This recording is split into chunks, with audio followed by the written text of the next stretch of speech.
Hey guys, how's it going? It's 8-Bit Eric.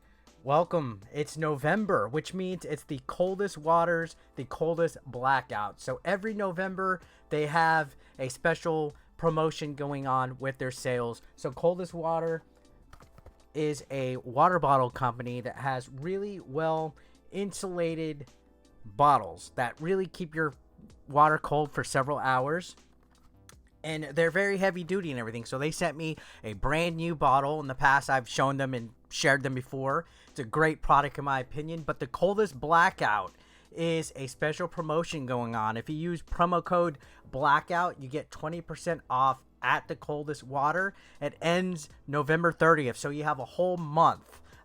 There's also different Coldest gear that comes out during the month with different drops that have up to like 50% off on the discount for it, and you can get 20% off the entire website again if you go to thecoldestwater.com/blackout, but also use the promo code Blackout. So yeah, they sent me this, so let's go ahead and check this out. We're going to unbox the bottle and check a look at it. So I've had a couple different bottles sent in the past.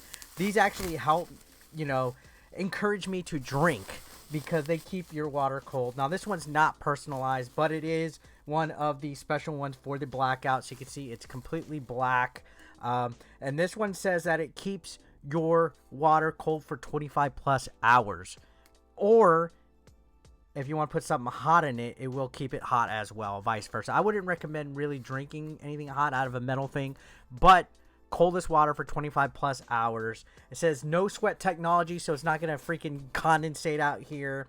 It fits in 99% of cup holders, and it has a little handle for easy carrying, and it's 100% BPA free, toxin free, odor and bacteria resistant. So this right here, it says, we believe in only owning one water bottle built out of the highest quality materials to live a long life while keeping your water as cold as scientifically possible. So this helps cut down use of plastic bottles. It's good for the environment and everything like that. So again, the Coldest Blackout's going on, thecoldestwater.com/blackout. There's a 20% off sale going off the entire website. Use promo code Blackout as well for 20% off. Ends 11/30. And yeah, go ahead and check out the sale going on as well for up to like 50% off certain gear and things like that. So nice. Now, one thing I wanted to talk about, and this is something that's trending. The reason why I'm wanting to mention it is because actually about a month ago, Metroid Dread came out, and I made a video actually talking about the game. I made a review, and my Metroid Dread review got striked by Nintendo. So if you guys remember, I made a video talking about it. Basically, I got an early review copy from a retailer. Now let me pull up just so you guys can see what I'm talking about, just so for reference, because I'm using my browser while we talk. So I made this video, which is definitely a polarizing topic, because of course there's the double-edged sword of I got a review copy that broke street date. So that was problem number one. But I waited till embargo ends. Usually when you do reviews, embargo is in place there, so people don't really reveal anything or accidentally give spoilers and stuff like that. You usually get a set of guidelines for the video. So like, let's say for example, I went, the official route and didn't get mine from a video game store early. Nintendo would be like, hey, don't show any cutscenes past chapter 3 of this game. Unbeknownst, I accidentally did a spoiler. I showed a major plot twist in Metroid Dread that comes around, I guess, like the middle part of the game, where you see a certain character that is revealed, and that broke the embargo. So that's why Nintendo took the strike down of the video down. They didn't strike it because I got an early review copy, and that's the consensus that a lot of people are kind of having wrong. And it actually is being brought up again because my friend RGT85 almost went through the same thing. Now the difference between RGT85's review and mine is that his video didn't get taken down, but he did get an email from Nintendo or at least through YouTube. Nintendo attempted to do a copyright strike like they did with mine. He was safe because he didn't break the cutscene rule on the embargo. There was guidelines again. So me, I got taken down because I showed the big character reveal. If you guys are playing the game, you know exactly what it is. You go to a point and a certain character comes and reveals themselves to Samus. And yeah, that was a no-no, and Nintendo took my video down. They're very notorious for cutscenes in games being copyright claimed or even striked. So that's why my video got taken down, and I had to re-upload it, and then I forgot the fucking cursor on the re-upload because I screen recorded my own screen. But yeah, a very fun game. I played through it in 2 days. I was like 10 hours. The game, you could go through the campaign about 10, 12 hours. So I beat the complete game. My video got taken down, but RGT is going through the same thing, or at least Nintendo attempted to strike him. He just saw the email recently. Luckily, he didn't get this copyright strike because he didn't break any guidelines. His review basically didn't spoil anything, so he didn't get a strike. You know, and I know this because me and him worked on our videos at the same time. We were playing the game together, giving each other hints. Like, you know, if I got lost, I'd be like, hey dude, where the fuck do we go on this part, and vice versa. So thankfully he didn't get a strike. Me, I did, but my strike goes away in I think 2 months. In a couple months it'll be gone. It's not even a big deal, honestly. It was an honest mistake.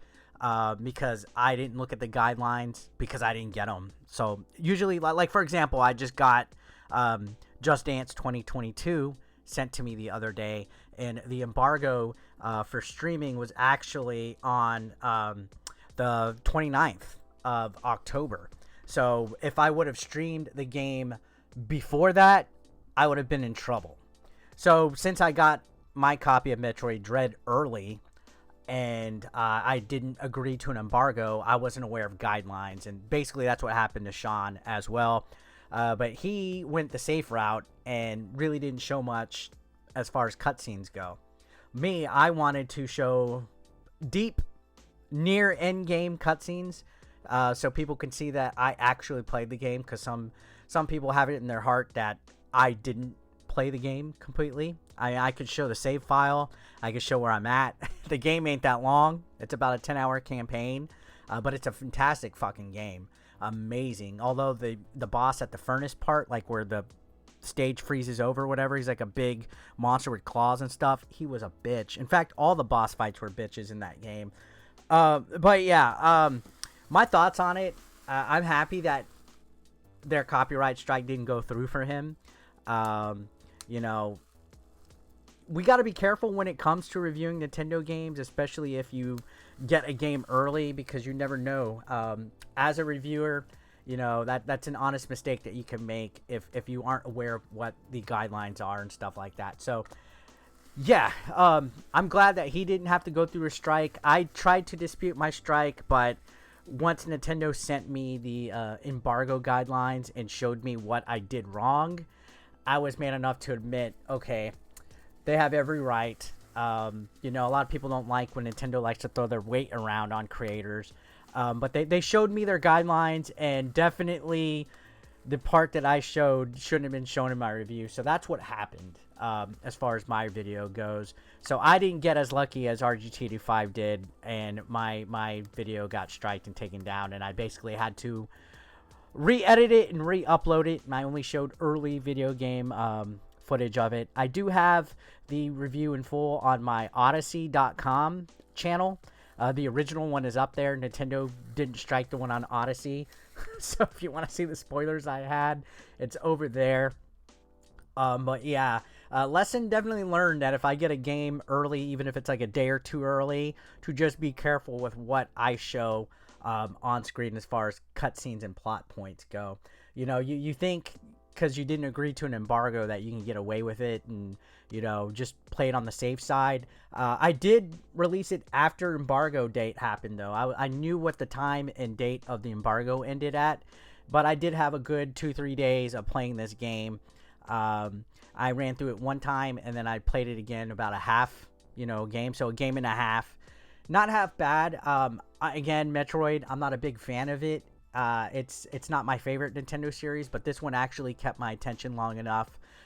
This one and Super Metroid are my two favorites. I did like Metroid Prime 2 as well, but that's really it. I didn't really play any of the Game Boy Advance ones like Zero Mission and Fusion, but definitely a lesson learned, again, like I said in the past. Having to go back and just basically re-edit it in a hurry so the video could come out on release date was a small inconvenience, and I left my cursor on the stupid video. There was a lot of people saying that I emulated the game because my cursor was on screen. No, I used OBS, and sometimes, like you could see right here, I have you know, like my screen right here, I basically just screen recorded the gameplay footage that I had, and I left my mouse cursor on the screen. So you know, when you're in a hurry, sometimes you have to tighten up your editing and stuff like that. But yeah, the reason why I'm touching on this is because RGT's video was trending today, and I have to hop on that. No, I'm just joking. Now, he's a good friend of mine, and he came and supported me a few years ago when I had the Fine Brothers thing going on.